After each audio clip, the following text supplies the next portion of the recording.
The desert. The desert is, in fact, a pretty tough biome, and the wildlife has to adapt a lot to stay there, especially because it receives very little rain, the temperature in the day and the night is so different, and there's not a lot of resources in the desert. And even though the desert is very harsh, there's a lot of humans who will live there or will pass through there and even raise livestock there. The desert has a really big positive, though. It has an abundance of sunlight and silicon, and these can be really good as a renewable energy, and there's a new project where towns near deserts can benefit from these two resources and use them for renewable energy. A fun fact, deserts cover about 20% of the earth, and so despite it being a pretty tough place, the desert is actually pretty cool. In terms of the climate, the desert receives little to no precipitation, and there's no moisture in the air actually that insulates it. So in the day, the sun is beating down on the desert, it's really hot, but in the night, there is no sun, so it's actually really cold because there's no insulation. In terms of precipitation, it's usually higher in the summer months and very low most of the time during the other times, especially in the spring months. And then the temperature doesn't vary too much, but it's the hottest in summer and coolest in the spring.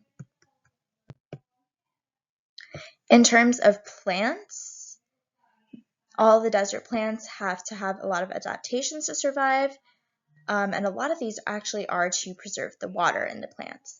One of the plants is a cactus, which has thick, fleshy stems and leaves, and they're coated in wax. The wax especially helps them preserve water. Then there's the desert shrub, and this one drops its leaves during dry periods and then regrows them in the rain seasons, and that really helps it survive.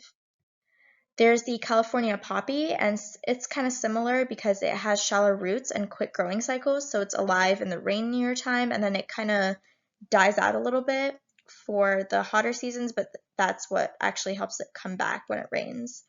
And then there's the desert sage, which has a lot of high oil content, which prevents water loss. And then the Ephedra, and its reduced leaves and stems actually are adapted for photosynthesis. And this way the plant can conserve water, but can also produce energy. There's also a lot of animals in the desert. They also have to adapt a lot, where they move, where they go, how they do things. All of that is essential for their survival. The first one is a flap-necked chameleon, and it camouflages itself to stay hidden from predators.